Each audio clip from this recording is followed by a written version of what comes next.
Bom dia, pessoal. Espero que todo mundo esteja bem. Vamos ver, 9, 12. Ainda estamos com 12. Então, ontem a gente começou a falar da camada de rede, né? E de forma mais geral.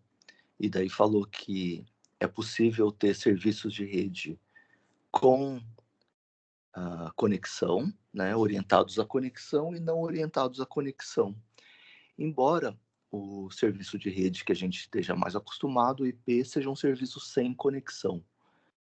Né? Viu que os circuitos, ou que os serviços com conexão estabelecem o que a gente chama de circuitos virtuais, e daí os vários pacotes seguem o mesmo caminho, que é o circuito, esse circuito virtual.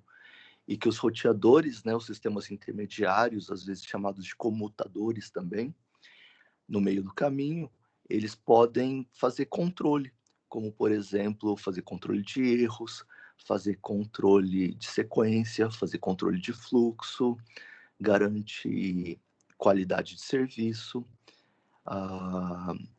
ao passo que o IP, em particular, que é um serviço sem conexão e, portanto, cria uma rede de datagramas, então os pacotes nessas redes não orientadas à conexão são também chamados de datagramas, não fazem isso, não tem essas garantias, e o IP em particular é um serviço chamado de mínimo esforço, então não tem praticamente garantia de nada. E a ideia é que se a aplicação precisar de garantias, que essas garantias de entrega, de qualidade de serviço, sejam providas pelas camadas de cima. E, em particular, pela camada de transporte, que garante a comunicação fim a fim entre os sistemas finais. O que acontece nesse caso é que, muitas vezes, eventuais erros só vão ser descobertos no destinatário, já que os roteadores intermediários não podem, por exemplo, saber se um datagrama faltante pode ter ido por outro caminho, né, e não passado por ele. Vamos prosseguir aqui, deixa eu compartilhar.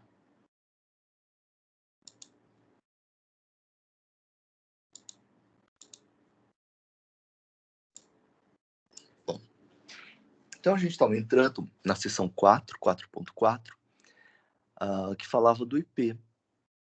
Beleza? Ups, deixa eu passar para cá. A primeira coisa que a gente tem sobre o IP, que é uma coisa importante que a gente tem sobre vários protocolos, é o formato do datagrama IP. E a gente se lembra que o usual é a gente ver esses formatos, o cabeçalho mais os dados que estão aqui embaixo, divididos em grupos de 32 bits, né? Portanto, 4 bytes. Então, em cada linha, 4 bytes, e esses 4 bytes, esses 32 bits, são usualmente chamados de palavras. Uma coisa que é importante é que, se a gente olhar nesse quadro aqui embaixo, quanto de overhead tem se a gente juntar o IPv4 com o TCP? Ou seja, além da mensagem passada pela aplicação, quanto de informação que não tem a ver com esses dados propriamente ditos, com os dados da aplicação, vão ser transmitidos em cada datagrama. E aqui tem esse quadro, resumindo que o TCP usualmente tem 20 bytes, o IP usualmente tem 20 bytes, os dois têm campos de opções, que foram projetadas para colocar novas funcionalidades, mas a ideia é que se você começa a colocar opções para os datagramas, cada vez que os roteadores recebem esses datagramas, eles têm que olhar esse campo de opções e tratar esse campo de opções. Isso criaria overhead adicional, para todos os roteadores, no caso do IP, e para o sistema final, no caso do TCP. Nesses dois casos, normalmente, então, as transmissões são feitas sem opções e, portanto, cada datagrama vai ter 1, 2, 3, 4, 5 linhas. 5 vezes 4 bits de cada linha, 20 bytes. Então, considerando que normalmente não se envia datagramas com opções, e esse campo aqui, essa última linha antes dos dados não vai existir, esse cabeçalho tem 20 bytes. E o que ele está afirmando aqui, que o cabeçalho usual do TCP, também sem opções, também tem 20 bytes. E, portanto, cada datagrama carrega 40 bytes de overhead, né? 40 bytes a mais do que os dados da camada de aplicação. Bom, vendo ou revendo, né, que a gente já falou disso também, os campos, a gente tem aqui o primeiro campo, que é um campo de, lembra que aqui são 32 bits, 16 bits aqui no meio, 8 bits aqui, se a gente divide em 4 partes, e aqui 1/8, né? Então, 4 bits, beleza? Então, 4 bits para a versão, de boa. A gente se lembra, a gente vai ver de novo, né? Mas a gente se lembra que no datagrama IPv6 também, o primeiro campo também tem 4 bytes, e também e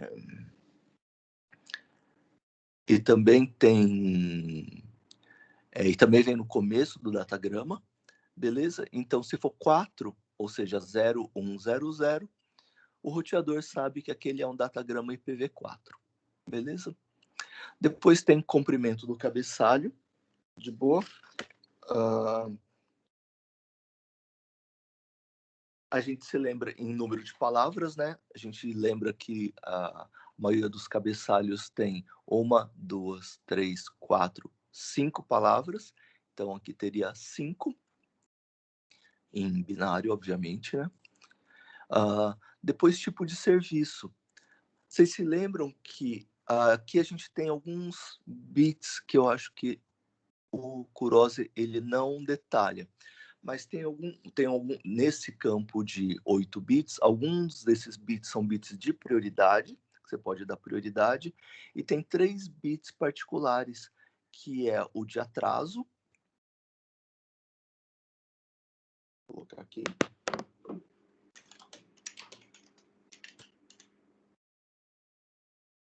No chat, que é o de atraso, que é o bit D, delay. Quando você quer mandar os datagramas diminuindo o atraso nos roteadores, aumentando ou escolhendo caminhos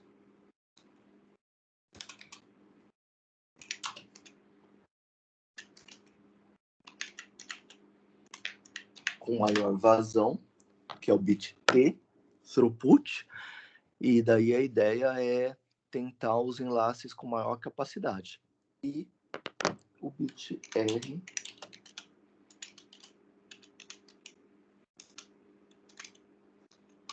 reliability, tá? Com a maior segurança, com a maior confiabilidade. Beleza? Então, nesses 8 bits aqui de tipo de serviço, além dos bits de prioridade, né? Prioridade do datagrama, você pode mandar com vários níveis de prioridade, tem 3 bits especiais, que são esses bits DTIR. Depois tem um campo de comprimento do datagrama, a gente observa que ele tem 16 bits, portanto, ele pode armazenar 2 elevado a 16, 64K combinações de 0 a 64K menos 1, e ele fala o tamanho do datagrama. E ele fala do tamanho o tamanho total do datagrama, ou seja, o campo de cabeçalho, o header mais o campo de dados, beleza? E daí a gente pode observar que cada datagrama IP poderia ter no máximo 64K, na verdade 64K menos 1 bytes, mas que a maior parte dos datagramas tem tamanhos menores, beleza? A segunda palavra, que é a segunda linha desse nosso cabeçalho, controla a fragmentação, né? Eu acho que isso tem embaixo. Então, nos flags, tem flags do tipo não fragmentar ou pode fragmentar, coisas assim, para controlar a fragmentação. E aqui no identificador e no deslocamento da fragmentação, tem os controles para quando o datagrama é fruto de fragmentação. E tem o ID do datagrama e o offset, o deslocamento da fragmentação, que funciona como o deslocamento de endereços em memória relocada, em relocação de memória. Beleza? Eu acho que isso tem aqui para baixo. Parece que eu tinha visto isso aqui.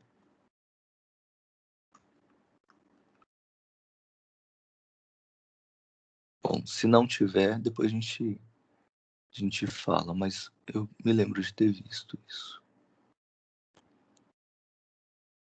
Cadê? Ué?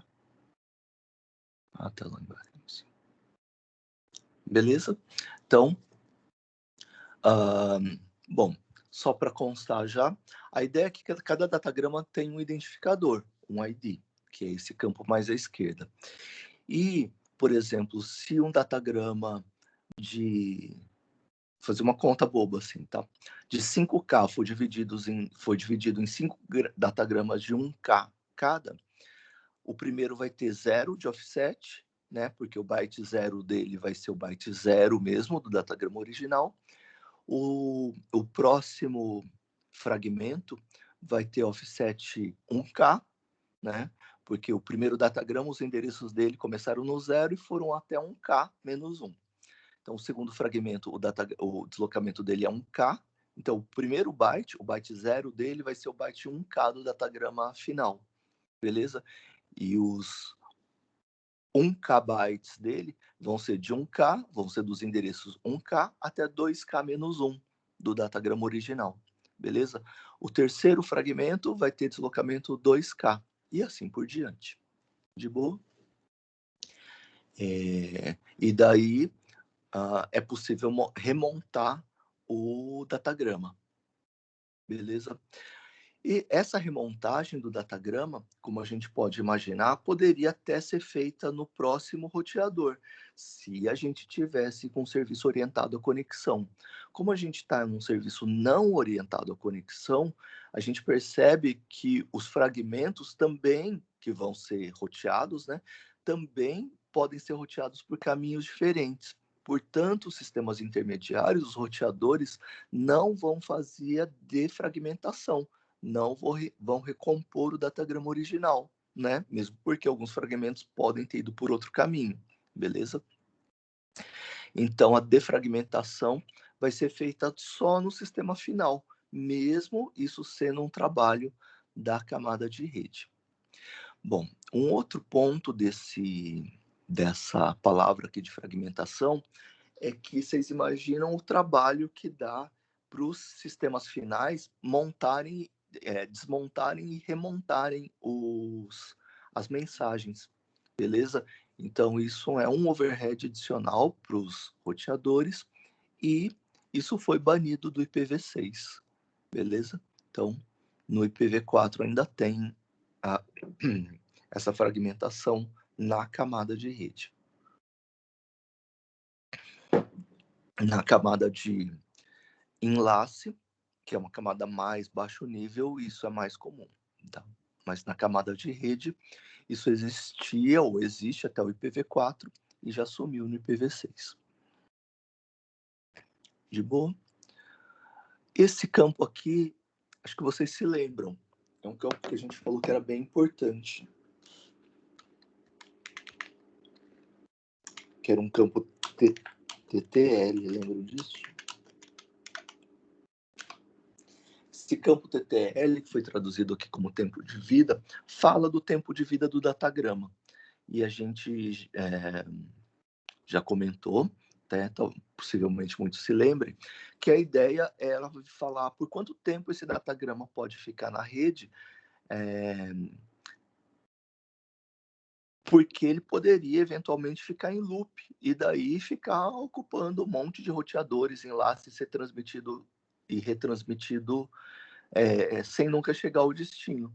E isso aí podia ser cumulativo, né? Daqui a um tempo, vários datagramas podiam estar nessa situação.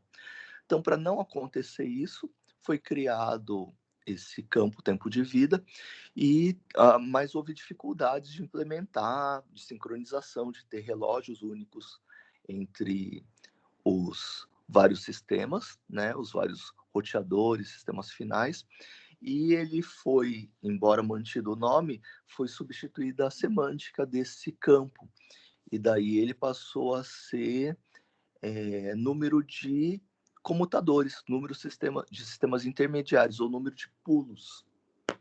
Tanto que no IPv6 ele tem o mesmo campo, com a mesma semântica, com o mesmo tamanho, 8 bits, já renomeado para limite de pulos, beleza? Que é esse hop limit, beleza? Que é o mesmo, entre aspas, o mesmo campo, né? Só que com outro nome. Uma outra coisa que a gente vê aqui é que ele tem 8 bits, então a gente pode colocar números até 255, né? Tem 256 combinações, de 0 a 255, beleza? Mas a gente viu também no Traceroute, que vocês podem fazer outros testes, enfim, que normalmente nem ele mesmo fica mandando, tipo, 255 datagramas, né? Detalhe, o Traceroute manda um datagrama, ou 3, né? Porque ele tenta fazer o caminho 3 vezes.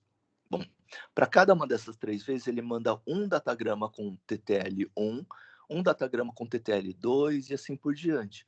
Então, quando chega no primeiro roteador, esse roteador vai zerar o datagrama e vai mandar uma mensagem de volta dizendo que terminou o TTL, beleza?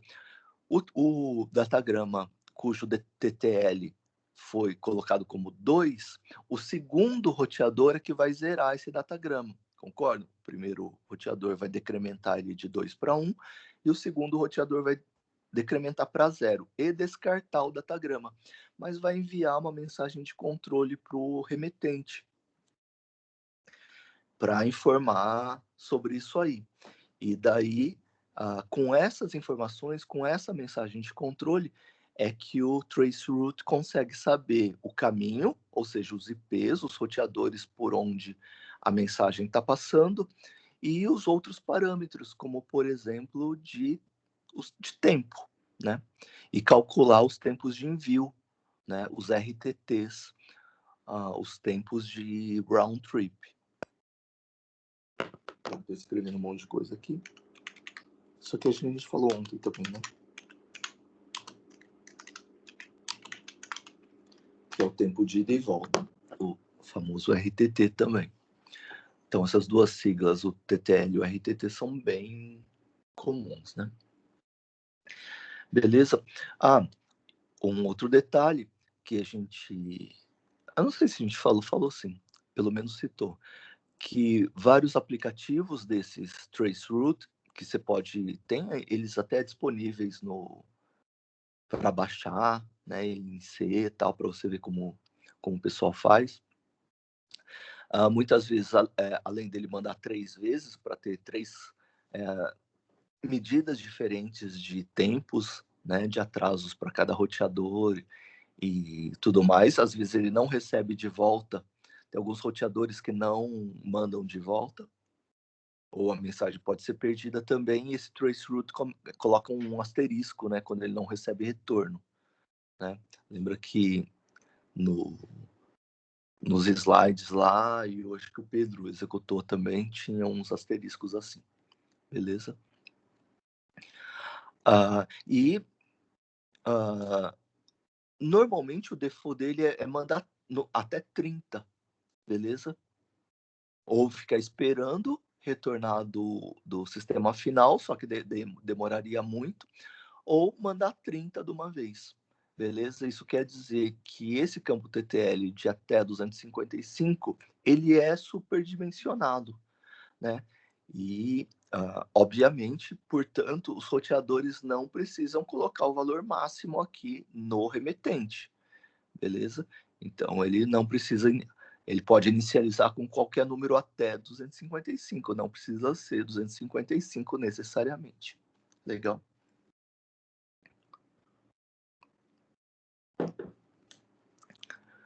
O próximo campo é um campo que identifica o protocolo da camada superior.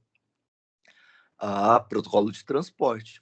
Por exemplo, coloca o identificador, um número reservado do TCP ou do DP.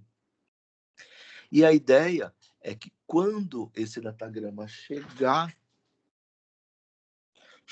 no sistema final, o receptor, a camada de rede receptora, que tem que mandar para a camada de cima, para a camada de transporte em cima, saiba para quem encaminhar esse datagrama, se é, por exemplo, para o TCP ou para o DP. Por isso que tem esse campo aqui. Quando vocês verem os protocolos da camada de enlace em redes B, vocês vão ver a mesma coisa, para quem você vai mandar na camada de rede. Tá? Então, vários protocolos têm isso também. Para quem entregar, e daí ele vai falar, entrega para o IP, tipo assim. Tá? Aqui, o checksum, que foi traduzido como soma de verificação do cabeçalho. Beleza? Tem uma particularidade aqui diferente de alguns protocolos. A ideia aqui é que esse checksum seja feito só com os bytes do cabeçalho e não envolva os bytes dos dados.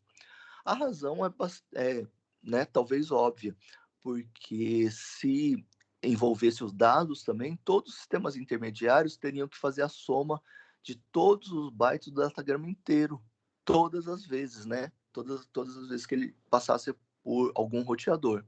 E isso, né, claro que aumentaria o overhead dele, beleza? E eles têm que fazer isso para todos.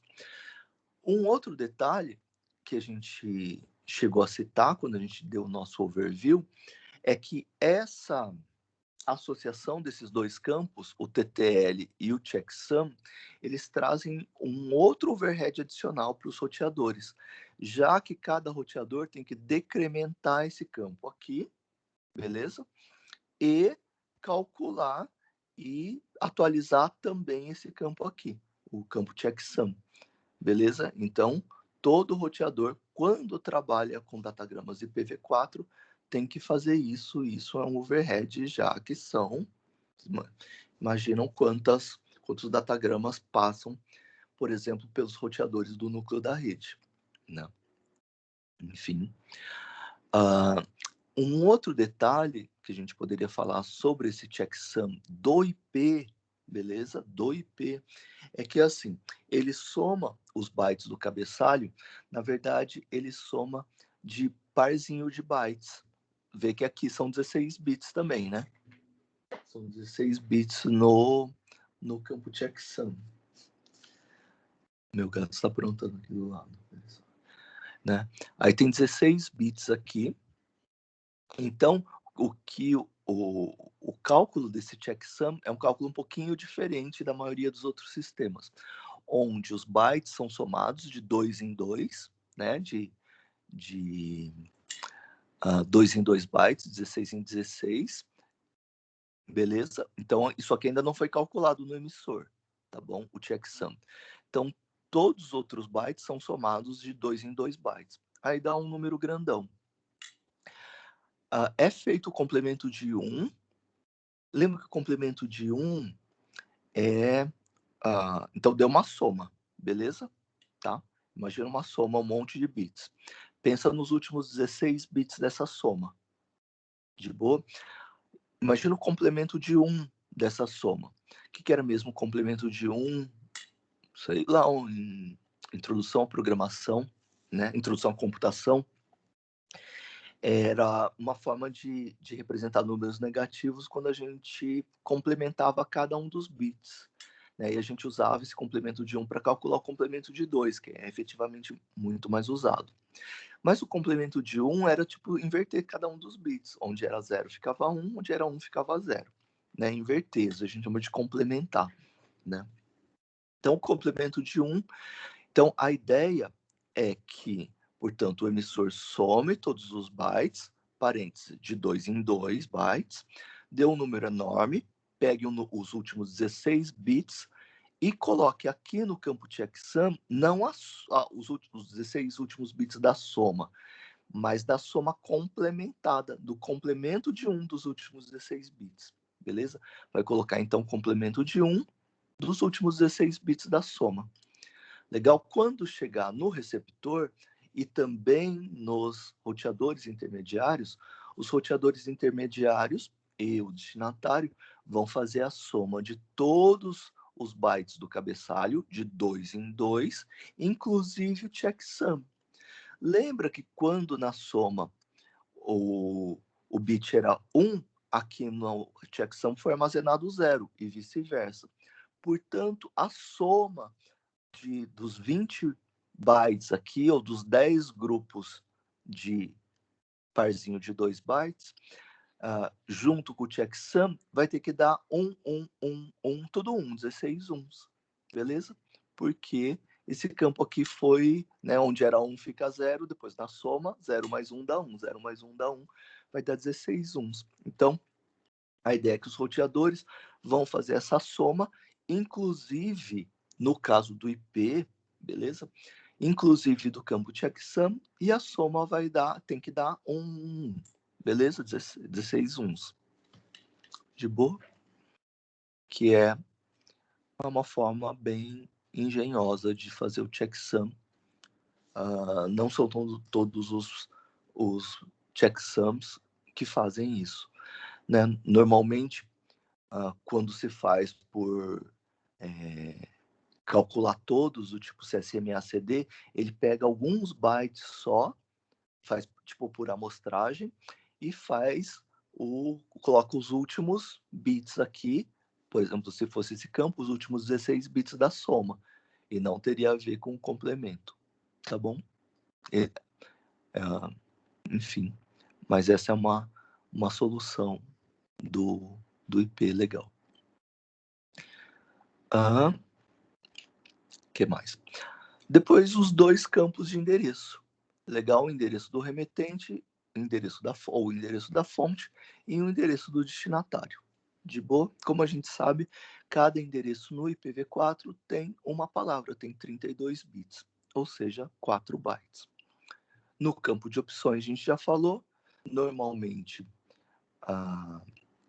era para ser para colocar novas funcionalidades ao IP, mas a ideia é que esse campo aqui é evitado, assim como no TCP, beleza? Para não onerar, para não colocar mais overhead para os roteadores.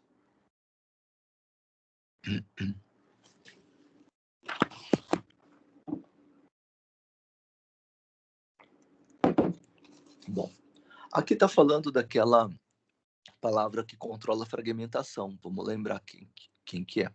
Tem o ID do datagrama, flags para controlar a fragmentação e o deslocamento da fragmentação, que é o offset.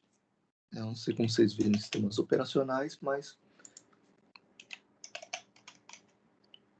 quando falar de endereço relocável, offset, né? Eu normalmente vou esquecer qual é a tradução que eles usaram, né? Deslocamento eu vou chamar de offset, beleza? Devo estar me referindo a esse deslocamento aqui. Bom, esse próximo slide fala um pouco disso aí. Então,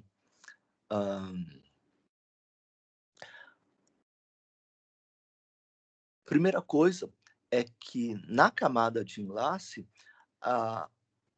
vão ser transmitidos pequenos segmentos que normalmente são chamados de quadros ou frames, beleza? Na camada de enlace. que tem um tamanho máximo de transferência, uma MTU, pequena.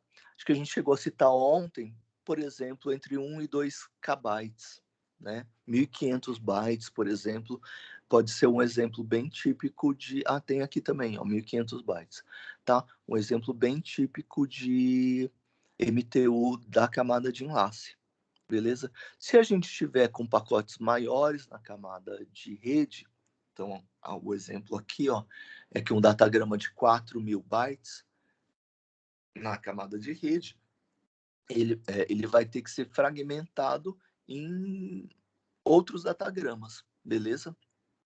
Aqui, por exemplo, a ideia é que esses 4.000 bytes vão ter que ser fragmentados em 3 fragmentos, tá? Beleza? Reconstrução. Nossa, difícil ler isso aqui.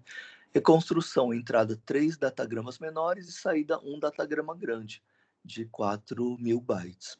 Legal. Então, como a gente falou, você vê aqui que isso é feito no sistema final, beleza? Então, a fragmentação e a defragmentação são feitos no sistema final e não são feitas nos roteadores intermediários, né? Mesmo porque, como a gente frisou, nem todos os fragmentos vão passar necessariamente pelo mesmo caminho. De boa? O que mais fala aqui? Um grande datagrama IP dividido dentro da rede, ele pode se tornar vários datagramas, vai ser reconstituído somente no sistema, no destino final, e os bits de cabeçalho IP usados para identificar, ordenar fragmentos relacionados. Então, esses campos aqui, né, em particular, o offset da fragmentação, que vai controlar e vai permitir o reordenamento no destino do datagrama, a defragmentação, portanto. Beleza? Aqui. Isso que eu estava procurando. Então, aqui. O datagrama original tinha 4.000 bytes. Beleza? Esse datagrama tem algum ID, algum identificador, que ele chamou de X. Isso quer dizer, ó, todos os fragmentos vão ter o mesmo identificador do datagrama. Por quê?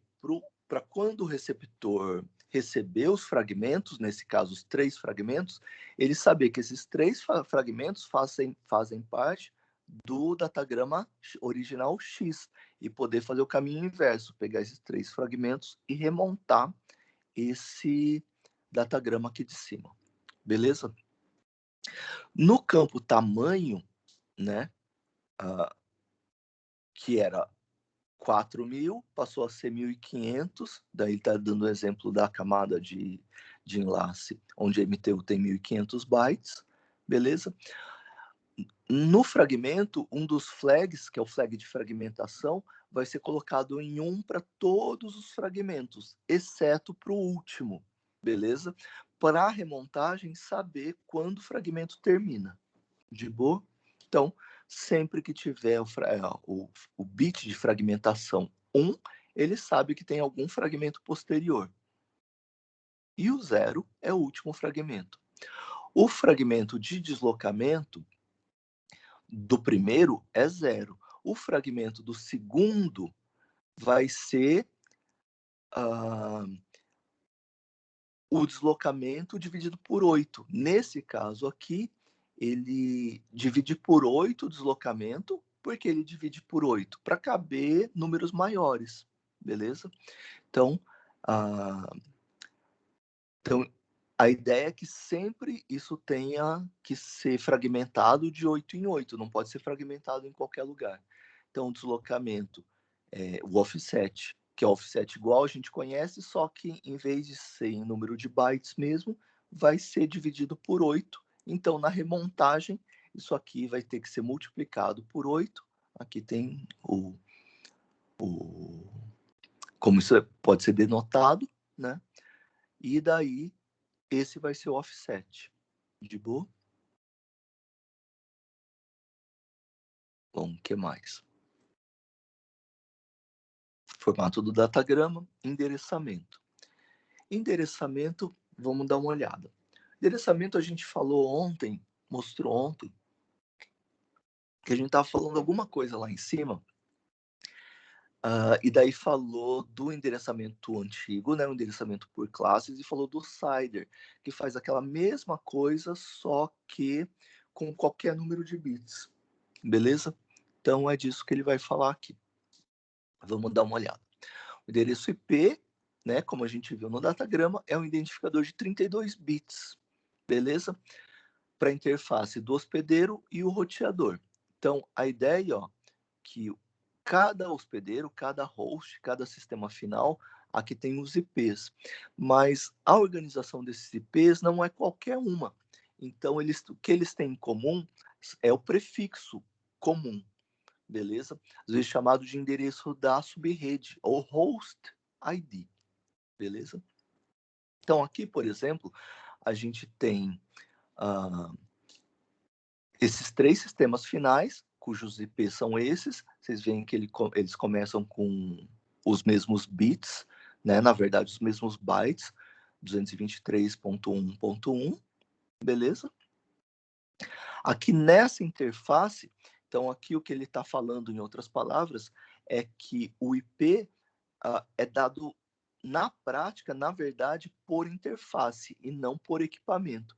Então, essa interface desse equipamento, e daí por isso que a gente associar esse equipamento aqui, tem esse IP, 223.1.1. Essa interface aqui tem esse IP, 223.1.2, e assim por diante. E essa interface aqui também, que vai ao roteador, também tem o IP, que é esse 223.1.1.4, beleza? E isso forma uma subrede. De boa? Aqui a gente tem uma outra interface, ó, cujo IP é 223.1.2.9. A gente vê que começa com 223.1.2. De boa? Aqui nesse exemplo, ele não está misturando bytes. Então, ele está fazendo o NetID com 8, 16, 24 bits.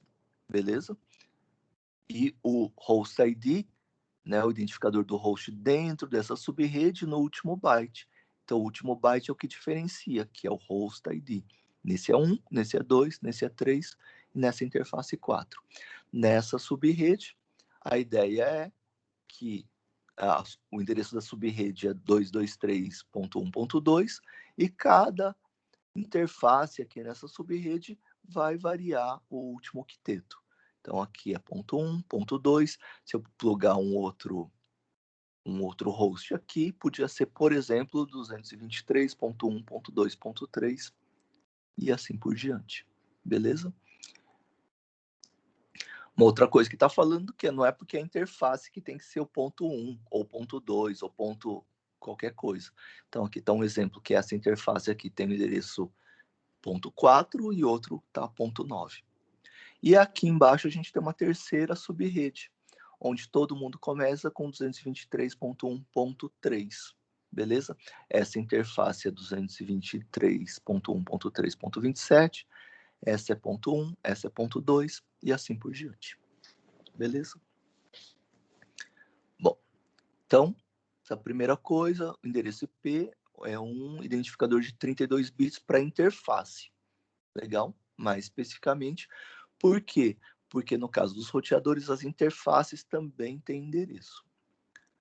E o que é interface? A conexão entre o hospedeiro e o roteador e enlace físico.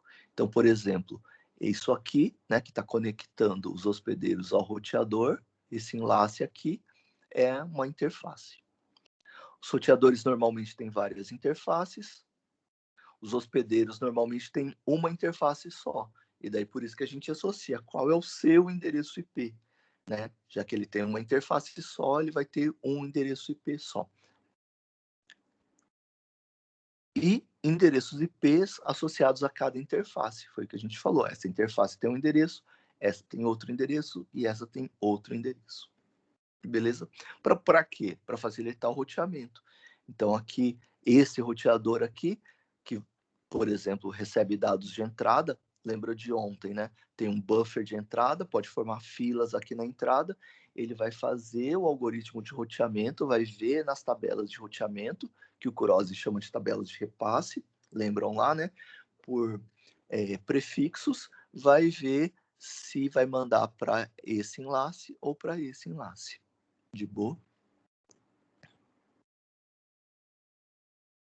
Aqui ele está mostrando só um exemplo desse IP aqui, 223.1.1.1.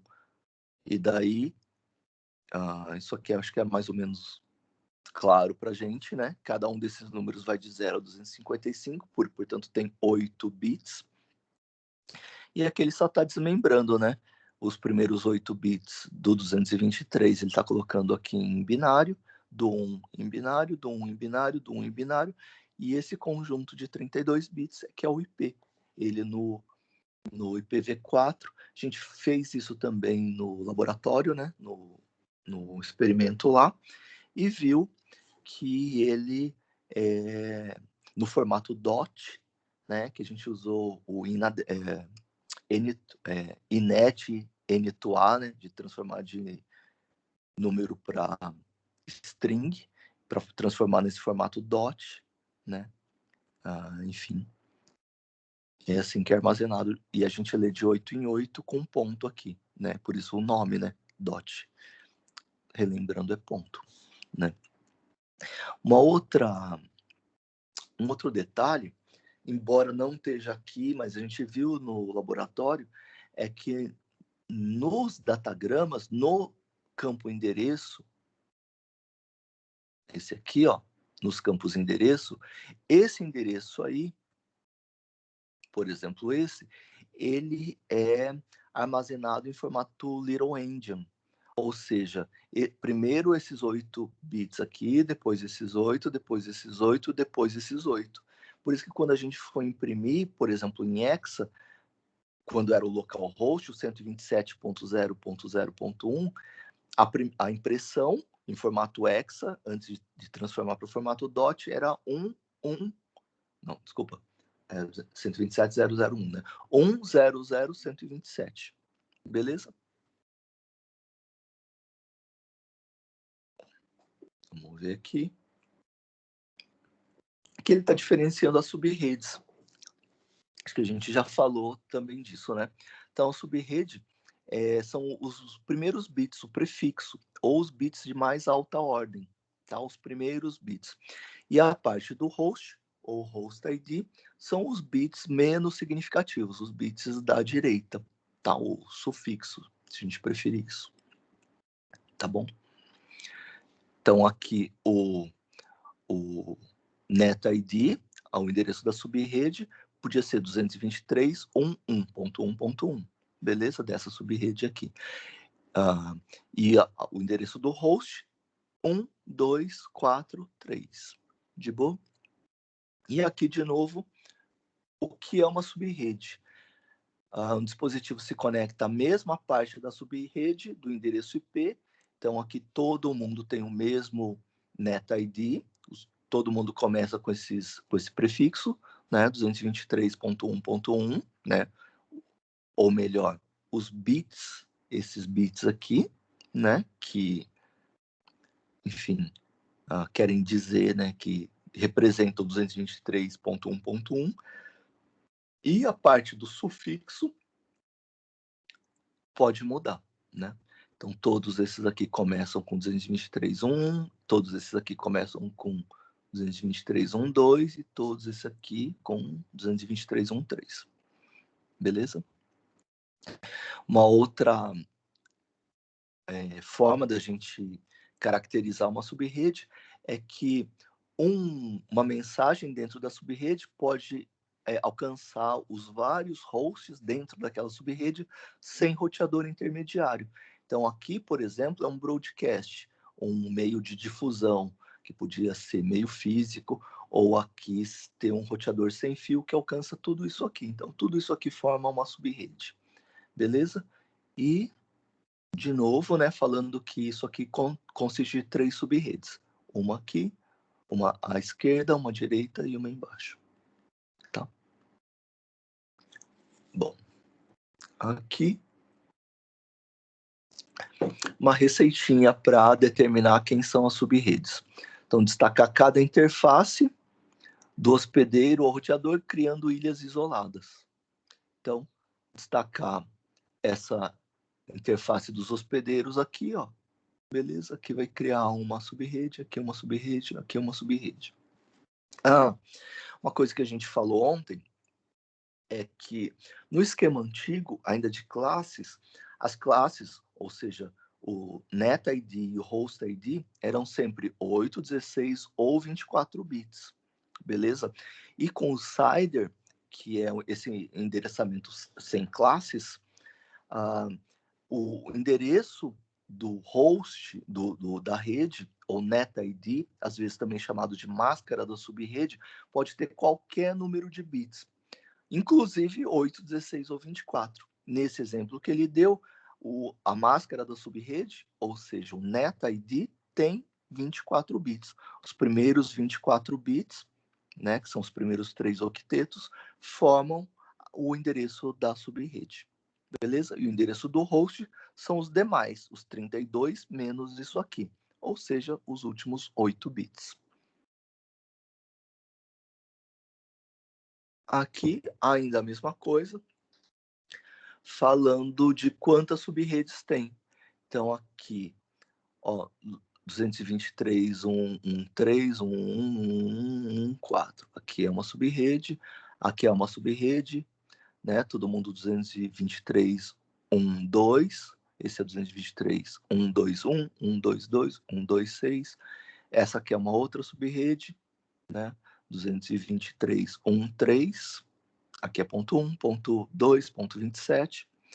Aqui tem uma outra subrede, né? Lembra que cada enlace, por causa do roteamento, tem um endereço. Então, aqui, 223.181.180. Isso é uma outra subrede. Esse é o 223.171.170, outra subrede.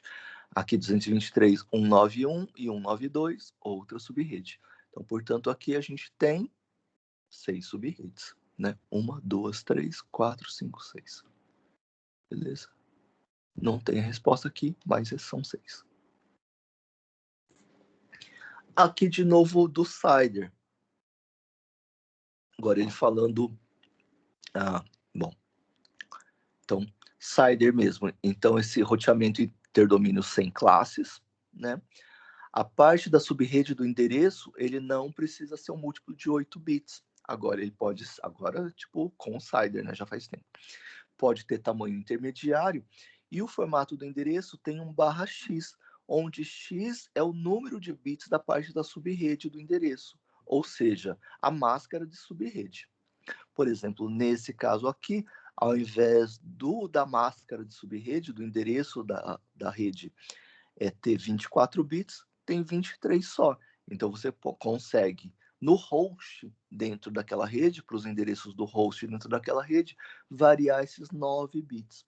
E daí, a gente representaria assim, 200.23.16.0 barra 23. Portanto, os primeiros 23 bits desse endereço aqui, que são esses aqui, que formam o endereço da subrede. Beleza? Tá?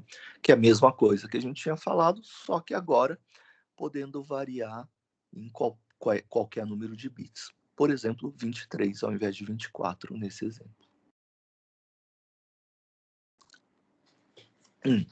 Aqui, uma coisa importante, né? Como é que um host, como é que um equipamento obtém um endereço IP? Podia ser feito de forma manual. Por exemplo, um administrador ficar toda vez que alguém se loga atribuindo um número. Por exemplo, né, eu tivesse uma rede lá, já deixar com IPs fixos. O problema de deixar com IPs fixos, bom, tudo tem vantagens e desvantagens. Daí, por exemplo, se você fosse fazer um servidor para todo mundo usar, é legal que ele esteja no IP fixo. Por quê? Porque daí os clientes vão poder acessar o seu servidor, né? Lembra que no laboratório o nosso servidor timestamp, né, que foi que a gente fez, a gente colocou em alguma porta específica. Acho que 1234 ou 1200, sei lá. No laboratório vocês vão lembrar qual que era. Tá? Acho que 1234. Enfim, não importa. A gente colocou num IP fixo, que era no localhost, e numa porta fixa, que era 1, 2, 3, 4. A ideia é que daí todos os clientes conseguem acessar o seu servidor, beleza? Bom, então se você fosse fazer um servidor aí na sua casa, onde você está, a ideia é que você poderia querer um IP fixo para os seus clientes poderem te achar. Do ponto de vista do seu ISP, do seu provedor de serviço internet, seja ele qual for, sei lá, você tem Vivo Fibra, NET, não importa o que você tenha aí, enfim, tá bom?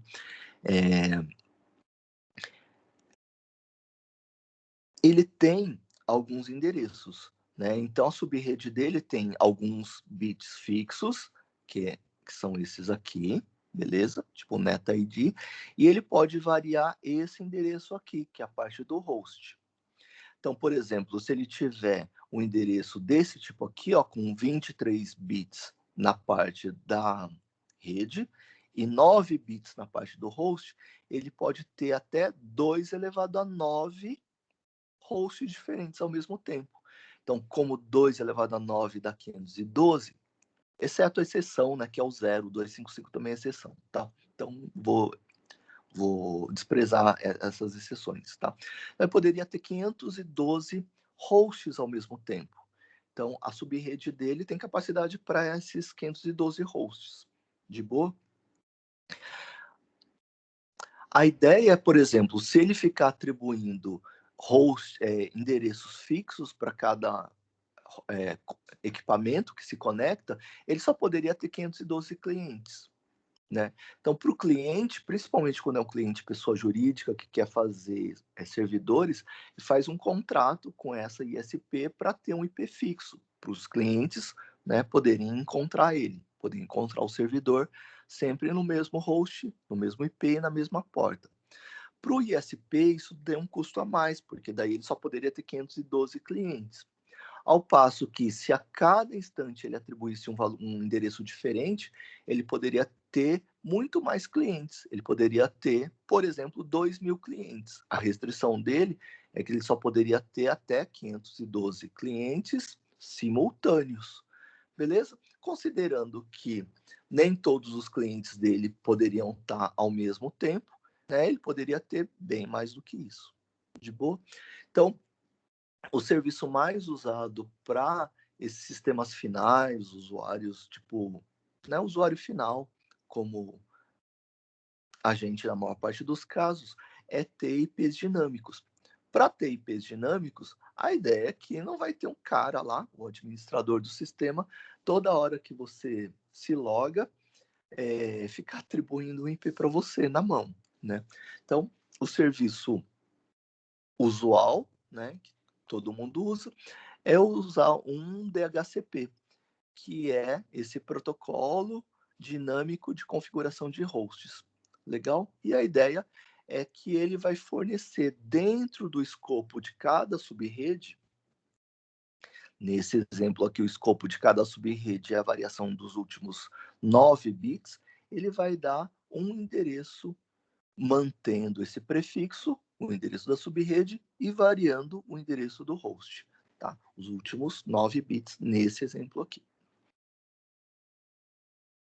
E uma ideia uma vantagem do DHCP que viabilizou a proliferação dele é que ele é considerado um protocolo plug and play, né? Então, a gente vai ver as mensagens que ele troca e daí ele sendo configurado, qualquer um pode encontrar um IP novo, beleza?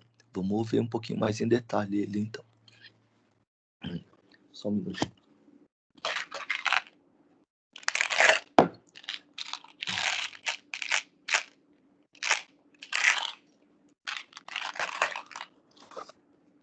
Bom, beleza?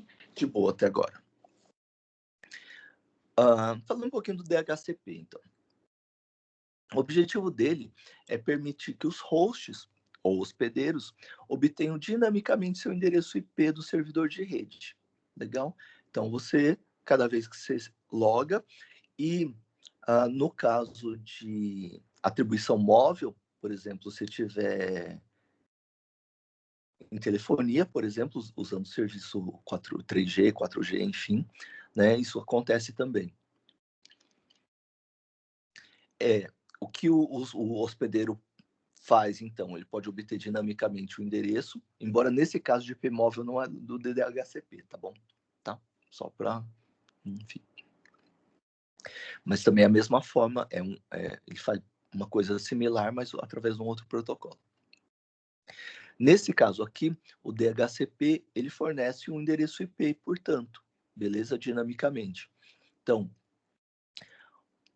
sempre que um host se conecte a uma rede, ele pode renovar seu prazo no endereço utilizado, ou seja, continuar utilizando o endereço e permitir a reutilização de endereços. Foi o que a gente falou, por exemplo, o nosso ISP tem 512 possíveis hosts, tá? E ele, por exemplo, se desloga, aquele IP lá, ele pode reaproveitar para um outro equipamento, para uma outra conexão.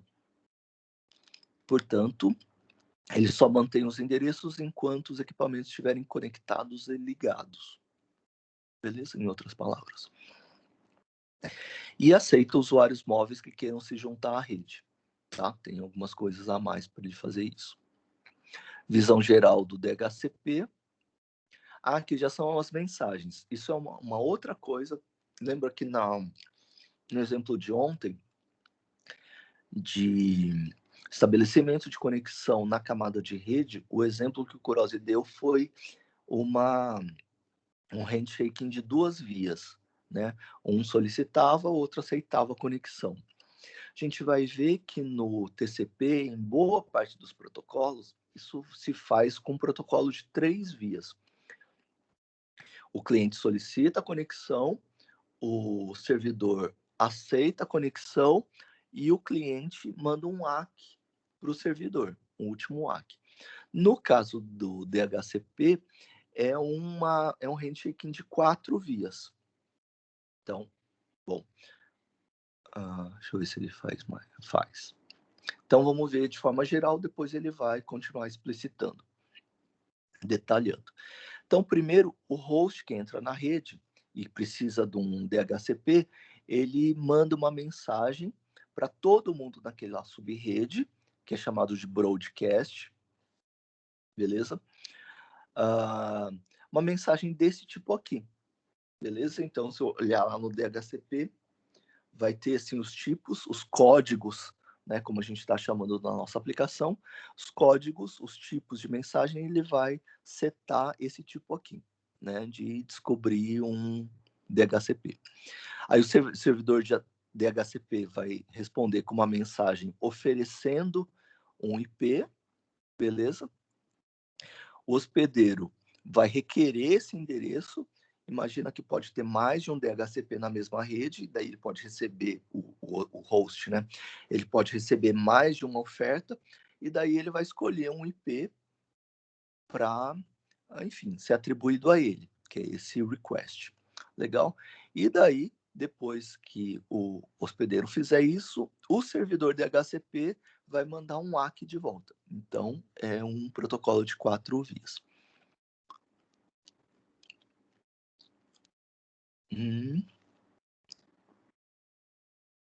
Aqui, então, tem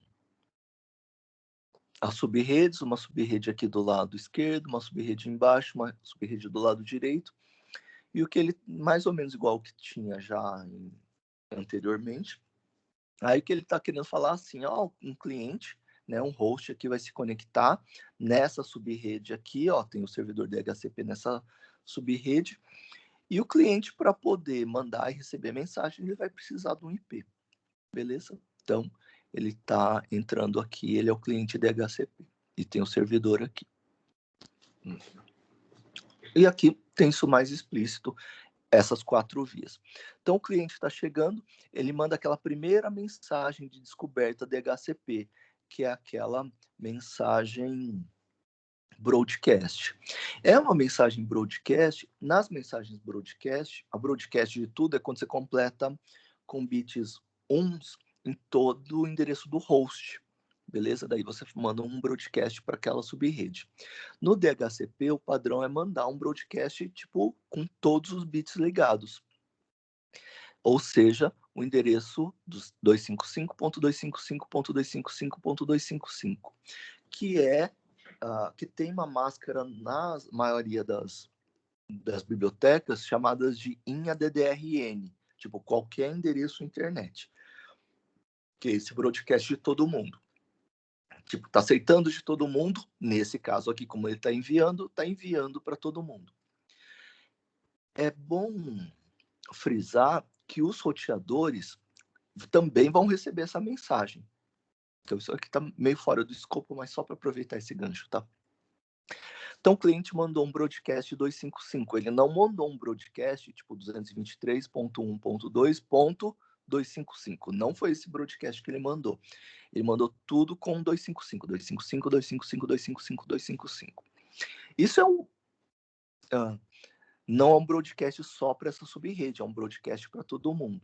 Então, em tese, como esse roteador vai receber também esse broadcast, ele poderia reproduzir nos enlaces dele, porque ele fala, esse cara quer mandar para todo mundo.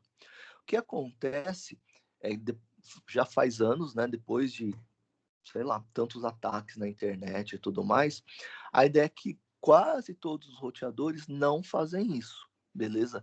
Eles não jogam as mensagens nas outras portas aqui, nos outros enlaces de saída. De boa, mas tem alguns roteadores que podem fazer isso ainda. Porque o 255 não está só no host ID, tá no endereço todo. Beleza?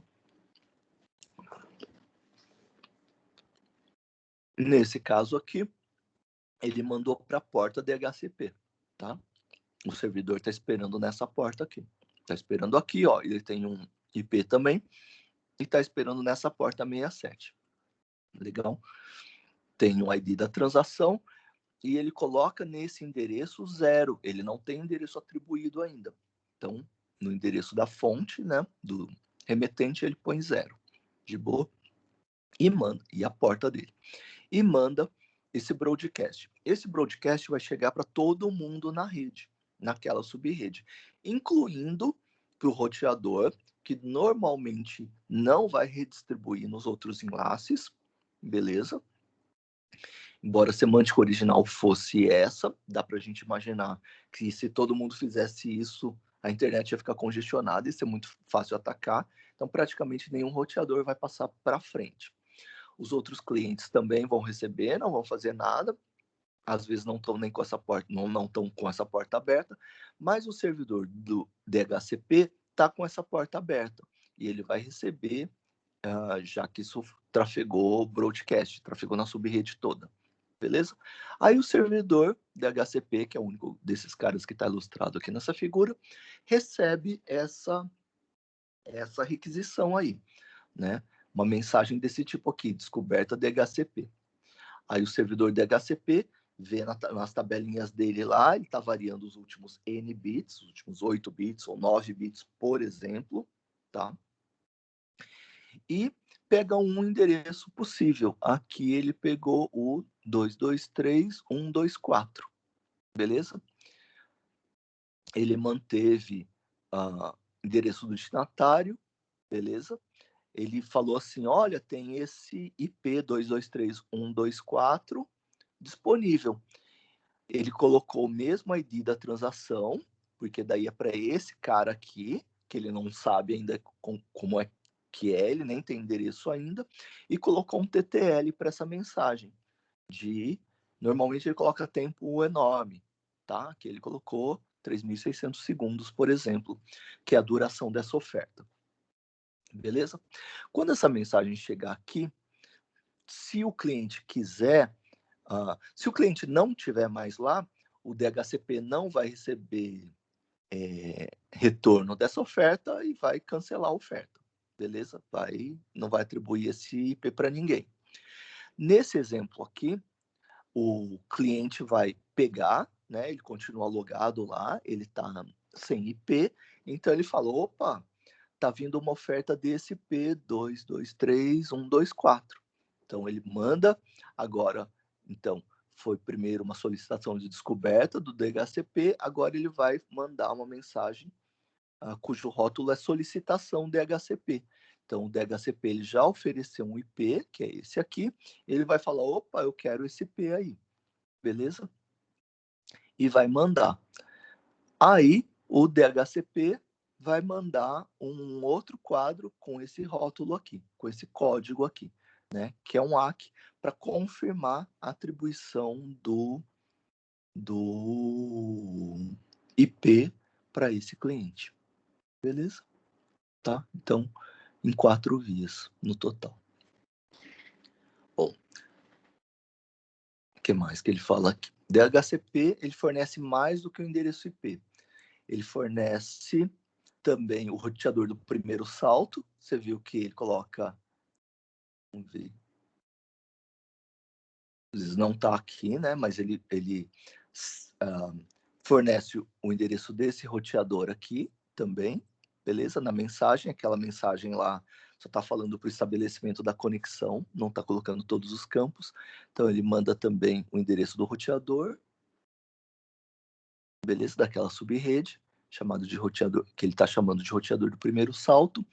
Nome e endereço IP do servidor DNS, beleza? Que ele mantém armazenado, ele manda também. O que era o servidor DNS mesmo? O servidor de nomes do domínio, que a gente acessava por aquela chamada get host by name. Lembram disso aqui? E lembram que o DNS, ele, embora a gente associe com mandar um nome lógico, tipo x.com, e receber o IP, ele recebe uma struct. Lembram disso? Tinha uma struct host-ent, que era a struct que o DNS retorna. Então, além do IP, ele manda um monte de outras coisas, do tipo... outras possibilidades de IP, vários... Isso aí que tá aí. Aliases, às vezes, se fala, né? Tipo, sinônimos, beleza? Para vários endereços IP, onde você pode achar aquele servidor.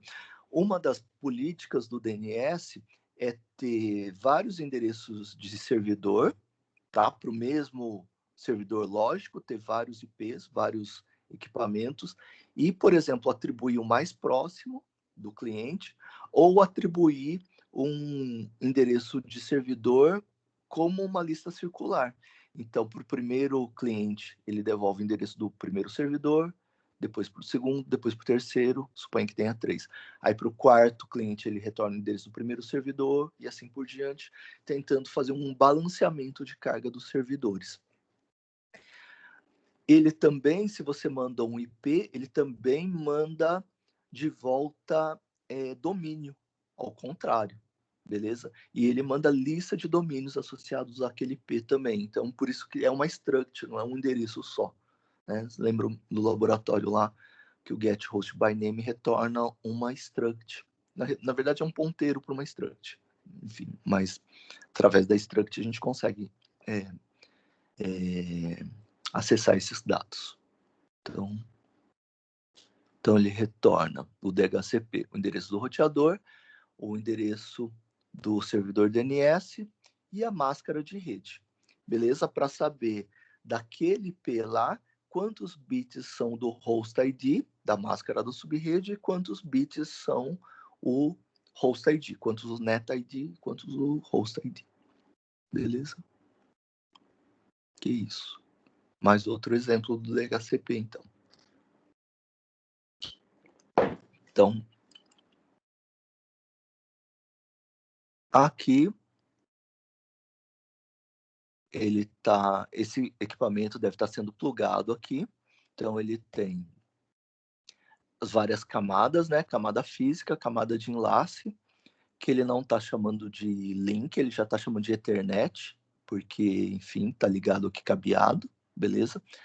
Então, no caso de Ethernet, o protocolo CSMA-CD, né? O 802.3. Enfim, as coisas das camadas inferiores, né?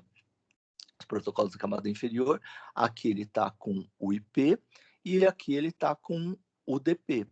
Assim como o DNS, o DHCP manda mensagens UDP, beleza? E a mensagem DHCP está encapsulada dentro do segmento UDP. Então, vocês lembram daquele overview lá? Lembra que o UDP também tinha um cabeçalho, beleza? E a mensagem DHCP vai ser colocada no campo de dados do datagrama UDP. O UDP vai passar para o IP. Todo aquele datagrama que compõe o cabeçalho do DHCP, do UDP, vão fazer parte de dados vão estar na parte de dados do protocolo IP, que vai juntar isso aí mais o seu cabeçalho. Deixa eu ver se tem mais coisa aqui. Ah, tá. Então vamos lá. Legal? Então essa mensagem DHCP, ela vai ser passada para o UDP, que vai colocar mais o cabeçalho dele, que é esse verdinho, de boa? Então a mensagem DHCP vai ficar encapsulada nessa PDU de transporte, que é a do UDP. O IP vai colocar mais o cabeçalho dele, que é esse cabeçalho azul. Então, essa PDU de transporte, que é esse verde mais o vermelho, vão ficar encapsulados dentro do datagrama IP, que vai passar para o servidor dele, que é a camada de enlace. No caso, aqui já está protocolo o Ethernet, que também tem um cabeçalho e também tem um controle de erros no final, beleza? E daí esse datagrama IP vai ficar encapsulado também na PDU de enlace, beleza? Vamos ler aqui do lado. Essa é a mesma coisa, né? Enfim, só para deixar claro. Então, esse laptop aqui precisa do endereço IP, ele vai receber também o endereço do roteador do primeiro salto, o endereço do servidor DNS. Então, e para isso ele vai usar o DHCP. Ele vai enviar a solicitação DHCP, na verdade ele vai fazer aquelas solicitações em 4 vias, beleza? Tá? Cada uma das mensagens que ele solicitar, via DHCP, vai ser encapsulada no UDP, no datagrama UDP, que por sua vez vai ser encapsulado no IP, que por sua vez vai ser encapsulado no datagrama Ethernet, que é 802.3, beleza? Depois, esse datagrama vai ser mandado para todo mundo, vai ser um broadcast, beleza? E o destinatário é todo mundo. FFFF, no caso do Ethernet, também é o todo mundo, beleza? Lembra que no IP, colocar todos... Lembra que o F, parênteses, né? Lembra que o F em hexa é todos os bits uns, 1, 1, 1, 1, beleza? Então aqui são todos os bits uns, assim como o broadcast no IP também são todos os bits uns, tá? Na camada de rede, portanto os 32 bits uns na camada de rede. Na camada de enlace a mesma coisa, tá? O broadcast é todos os bits uns no endereçamento. De boa? Então, aqui mais para baixo,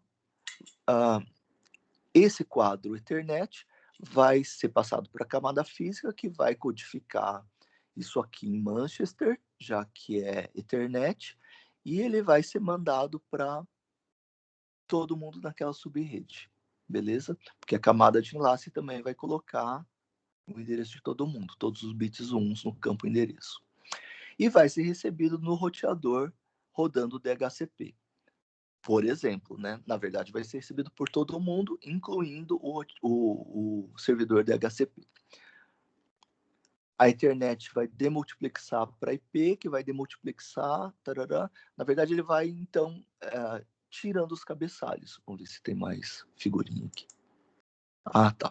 Então, ó, depois na camada física, essa mensagem aí, ela vai ser codificada, né, em sinal elétrico, via codificação Manchester. Lembram? Enfim, isso aí foi um parênteses que a gente fez no overview.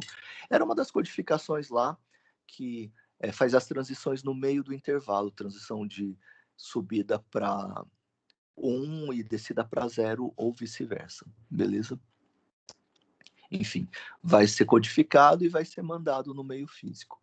E vai chegar para todo mundo em broadcast, né? Olha aqui o endereçamento, incluindo, vai chegar no roteador DHCP. Aqui o que ele está falando. Cadê? Vai sumir, não. Sumiu. Enfim, mas todo mundo viu, né? Que ele vai chegar aquele mesmo datagrama aqui, legal? A camada física aqui no roteador vai pegar os bits lá, vai estar em codificação Manchester, porque é Ethernet, vai recuperar a sequência de bits. Essa sequência de bits, que é essa aqui, ó, vai ser passada para a camada de enlace, que daí vai tirar o cabeçalho e o sufixo da camada de enlace, vai passar para a camada de rede, né? Então desencapsulou o cabeçalho pretinho aqui, vai passar para a camada de rede, o protocolo IP vai desencapsular, vai remover o cabeçalho dele, que é o azul, vai repassar para a camada de transporte, e essa PDU de transporte, essa aqui, a camada de transporte vai te remover o cabeçalho da camada de transporte, o cabeçalho UDP, que é esse verdinho, e vai passar para o DHCP.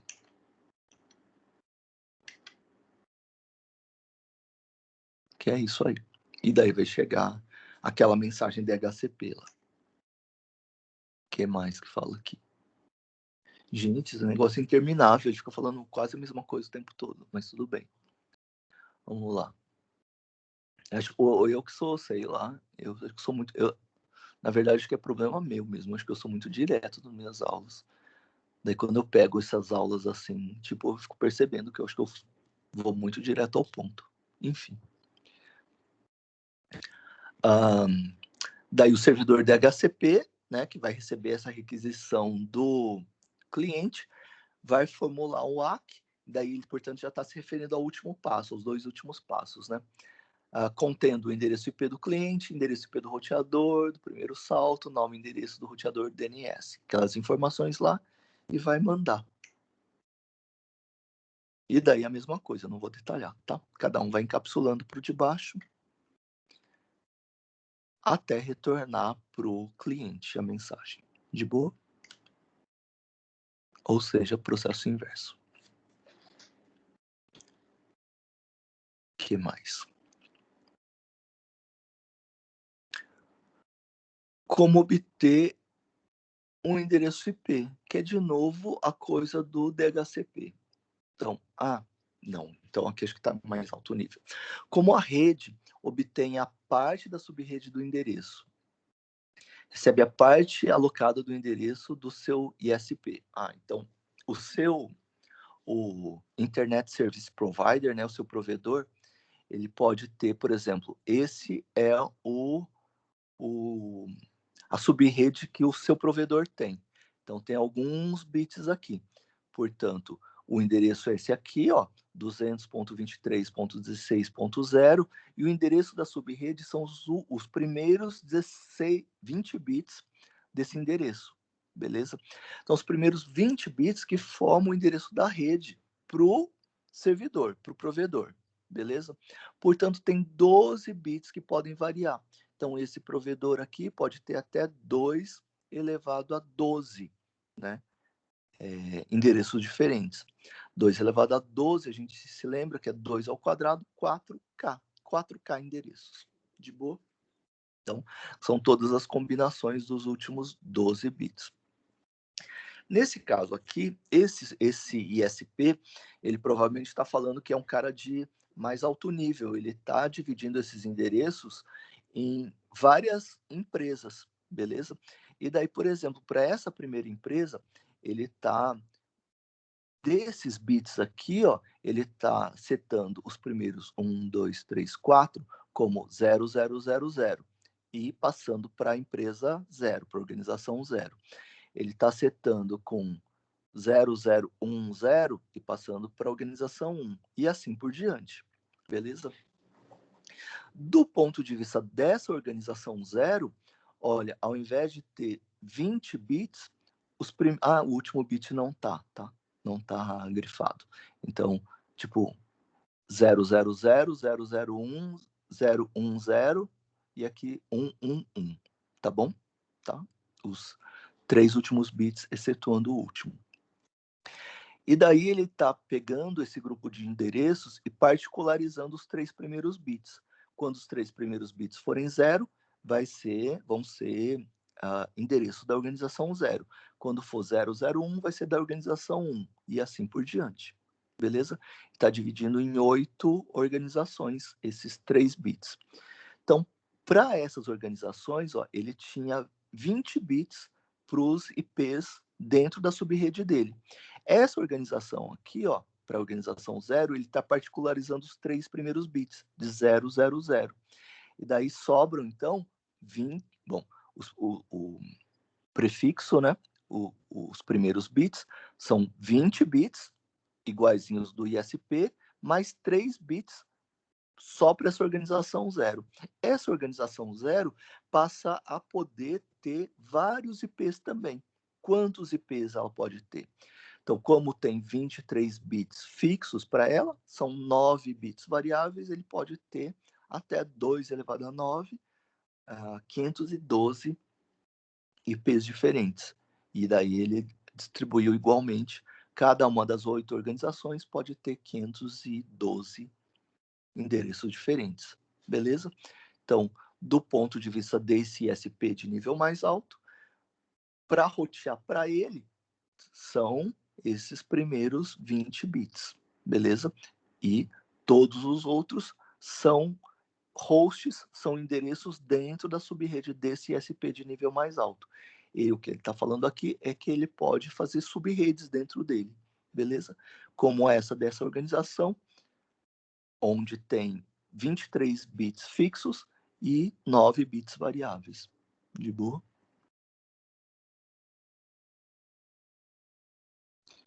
Aqui está reforçando isso, né, desse endereço hierárquico. Então, nessa organização 0, os primeiros 20, né, a máscara da subrede dela é essa aqui, ó, 223.16.0, e os primeiros 23 bits que são a máscara da subrede dela, e assim por diante. De boa? Até as 8 organizações aqui. E aqui, ó, para esse provedor, aquele provedor lá, que agora ele deu o nome de Fly by Night, né? Todos os endereços aqui dentro, né, nessa subárvore aqui da hierarquia, todo mundo começa com 200.23.16.0 e tem os primeiros 20 bits iguaizinhos.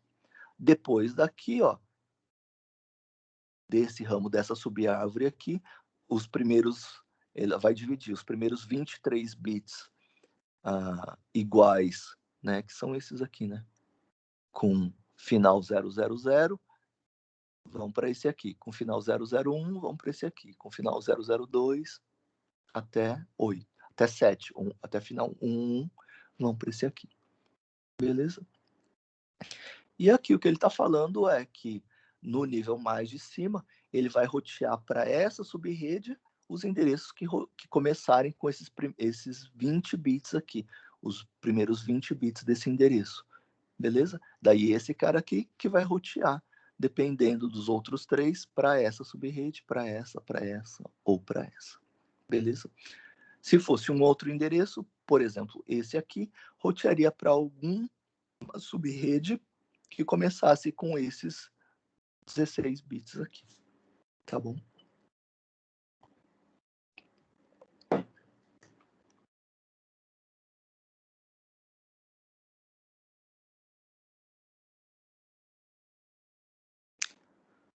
Ah,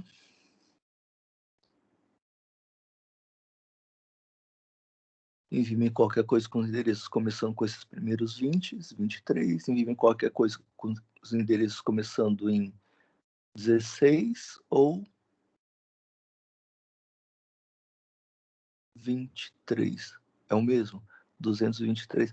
Aqui o que ele está falando, então, é que, por exemplo, se uma dessas sub-redes tiver nessa sub-rede aqui de baixo, por exemplo, o que ele fez foi, essa organização 1 não está, então, nessa sub-árvore, vai estar nessa sub-árvore. Como é que se faz quando acontece isso? Lembra que a gente falou que os roteadores, quando eles têm dois endereços que dão match, ele vai para o endereço mais específico, com mais bits? Então, é isso que os roteadores vão fazer. Então, aqui nesse nível de cima da internet, por exemplo, se ele receber um endereço com os primeiros 20 bits, aqui, ó, com esses primeiros 20 bits, que são comuns a todo mundo, a todas essa, ao ISP de nível de cima e as 8 organizações de nível de baixo, ele poderia, em tese, se não tivesse essa restrição de mais específico, mandar para esse aqui, ó, falando, ó, todo mundo que começa com aqueles 20 bits manda para cá. Mas, como essa organização veio para cá, ó, foi os primeiros 23 bits dessa organização 1 aqui. Lembra que os primeiros 23 bits dessa organização têm os mesmos 20 bits de todo mundo daqui de cima. Então, para o roteador, vai ter uma posição na tabela com esses 23 bits da organização 1, ou seja, os 20 bits do ISP mais 001. De boa, tá? Que vão ser esses aqui. Então, vai ter uma com os mesmos 20 bits, que são esses 20 bits comuns aqui, e os mesmos 20 bits terminados com 001. Quando chegar aqui no nível de cima, para quem o roteador vai rotear? Para cá ou para cá? Ele vai pegar o que tiver mais bits, ou seja, o mais específico. Portanto, se depois daqueles 20 bits começar com 001, ele vai rotear para baixo e não para cima. Deu para entender isso que eu falei?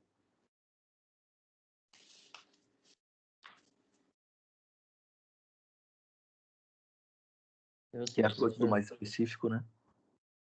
Tá bom, valeu. E, bom, aí terminando o IPv4 e o DHCP, e quem outorga esses endereços aqui, fala, olha, para cá vão ser tais endereços, para o outro vão ser tais endereços. Essa associação assim, aqui, essa corporação, tá? Internet Corporation for Assigned Names and Numbers. E daí ela vai distribuir esses números, e daí usualmente em cada país tem uma organização que cuida dos endereços daquele país. Por exemplo, a FAPESP aqui, tá? Então mas essa aqui é a mundial, a de nível mais de cima, tá bom? Ela aloca endereços, administra os DNS e atribui os nomes de domínio e resolve disputas. Tipo, dois países querem a mesma terminação, suponho que tem, enfim, não acontece mais, mas já aconteceu. Então, tem dois países cujos nomes começam com BR e os dois querem terminar com BR. Tipo assim, tá? Então, quem é responsável por dissolver essas dúvidas é essa ICANN aqui. De boa? 30. Então, tá, a gente fez 30 slides, 22 hoje, né? Bom, beleza. O cronograma fala um mês cada capítulo, né? Enfim, a gente vai acabar fazendo muito antes, porque. Ou um pouco antes. Então a gente. Tá, agora. Acho que falta só o NAT dessa sessão. Nossa, a gente já vai pro o ICMP é um seminário. IPv6 é rápido, que a gente já falou. A gente está praticamente na metade da sessão em 2 aulas. 3, vai. Porque a gente ainda vai falar do NAT e do IPv6. Tá bom, acho que eu tô falando muito rápido. Enfim. Se eu tiver muito rápido, vocês me falam. Bom, então. Acho que estamos mais ou menos na hora, né? Em vez de começar um novo protocolo. Só vou pedir para vocês esperarem para eu fazer a chamada. Talvez amanhã a gente faça a implementação, tá? E, enfim. Hoje podia até ser o dia da implementação, mas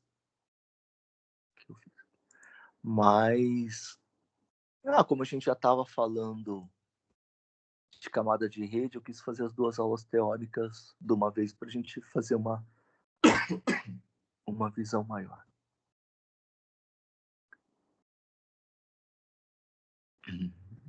Redes.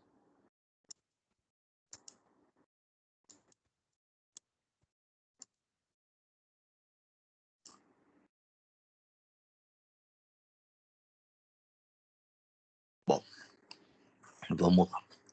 Beatriz está aqui, Carlos, César, Christopher, Fabrício, Juliano, Iago, Janaína, João Henrique, Leonardo, Luiz Marcelo. Cadê? Luiz Vinícius, Marcelo, Matheus, Murilo, Pedro, Rafael, Vitor Felipe, Vitor Fraga, Vitor Reis. A turma de vocês é a turma praticamente toda a aula. Tá todo mundo logado, mas, enfim, como faz parte eu fazer esse procedimento, eu gosto de fazer com vocês de testemunha, tipo assim, né? Daí se alguém não aparecer, eu sei que não tá logado, mas para cumprir pro forma, eu mesmo assim pergunto de novo se está presente ou não. Bom, hoje todo mundo presente de novo. Então é isso, pessoal.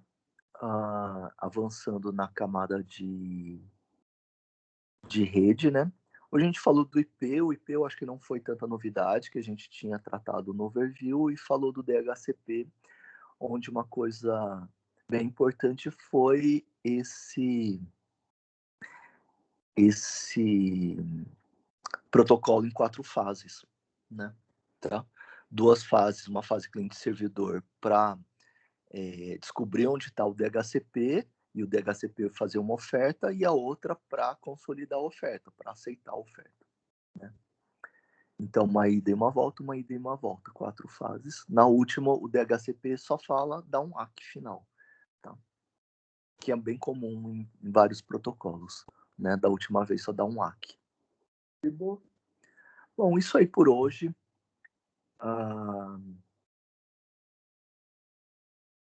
Amanhã a gente volta. Amanhã, deixa eu ver quando vai ser a nossa prova. Não, nossa prova é só no dia 19. Tá? Tem 2 coisas para vocês relembrar. Tem uma implementação e uma lista de exercícios para entregar no dia da prova, que a gente, numa das aulas na semana que vem, a gente tira dúvidas. Tá bom? Então, só para vocês se programarem. Valeu, moçada. Obrigado pela presença hoje. E até amanhã, então. Tá, professor. Até mais. Valeu, até mais. Professor. Oi?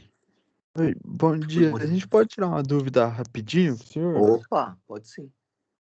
Minha dupla está com uma dúvida na implementação.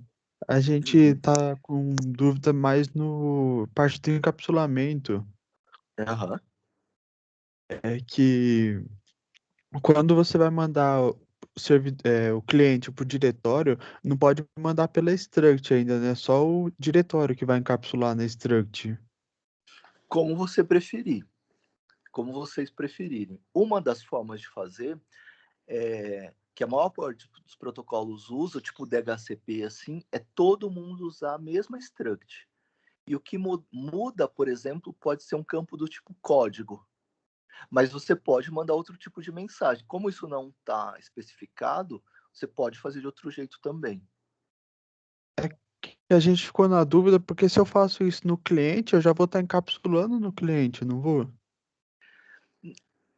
Na verdade, por exemplo, o DHCP, né? Quando ele usa, lembra do esqueminha, né, do DHCP?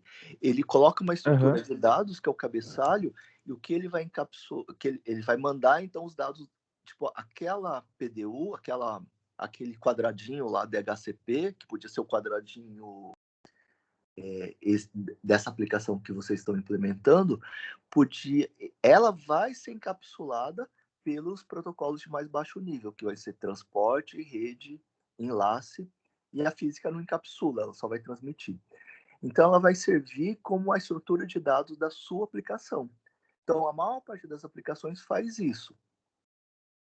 Agora, essa aplicação em particular, ela vai, além disso, alguns dos campos, um campo endereço e um campo porta, vão servir para transmitir o endereço do cliente.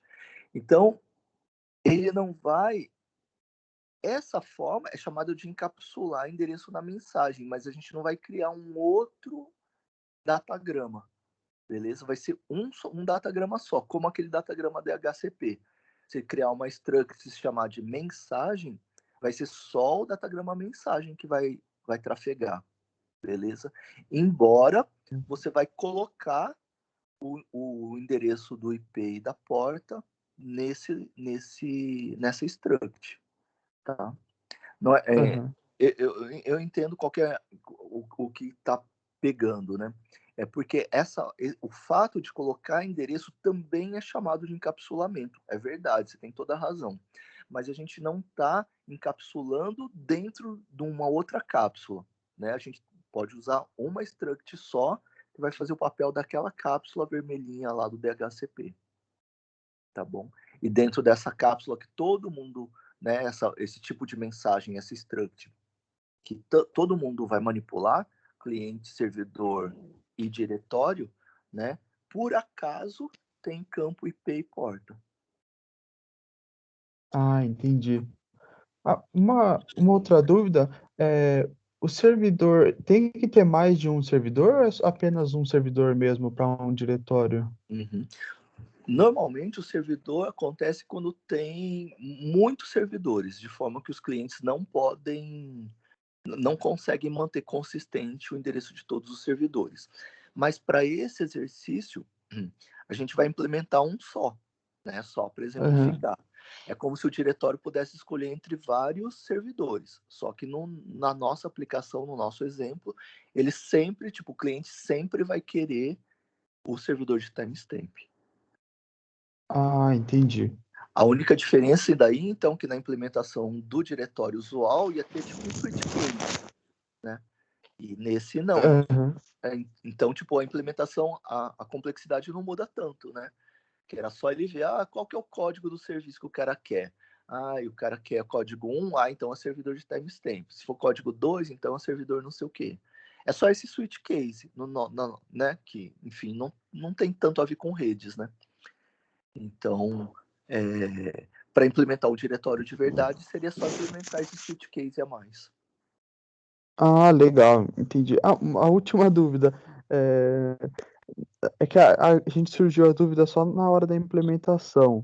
Na Sim. parte do servidor, fala para cadastrar o diretório, o servidor junto ao Uhum. diretório. Sim. Como que seria esse cadastramento? Legal, legal. Joia. Essas dúvidas que eu tô querendo que vocês me passem mesmo. Então, o Ah, cadastramento tá. do servidor pode ser de duas formas. A forma mais usual é ter um código de cadastramento também. Não tem todos, tipo, um campo código. Lembra que eu tinha meio que forçado vocês a colocar um campo código naquele servidor de timestamp, né? Para ver se ele estava Aham. ativo, né? Então, num campo código, podia ser assim: eu estou me cadastrando. Então, por exemplo, campo tipo, código 11, eu estou cadastrando o servidor 1. Código 12, eu estou cadastrando o serviço tipo 2. Sabe assim? Aham. Então, o servidor de timestamp mandaria um código de cadastro e daí, nesse switch case, o servidor faria, olha, o cara está se cadastrando. Então, eu vou pegar qual que é o IP dele, qual que é a porta dele. Então, toda vez que o cara quiser um serviço do tipo 1, agora é esse IP e essa porta que eu vou mandar. Ah, entendi. É tipo aquele estou vivo do primeiro, né? Aquele Exato, switch tipo, key. estou vivo. Exatamente, é isso. Estou vivo ou retorno o conte mais, que é a quantidade de. Exatamente, é isso que o diretório vai fazer. Entendi. Beleza, então, professor, era essas dúvidas mesmo. Muito obrigado. Legal. Obrigado eu, Murilo. Gostei. Valeu. Valeu, tchau, tchau, professor. Falou, Até tchau, amanhã. tchau. Até amanhã.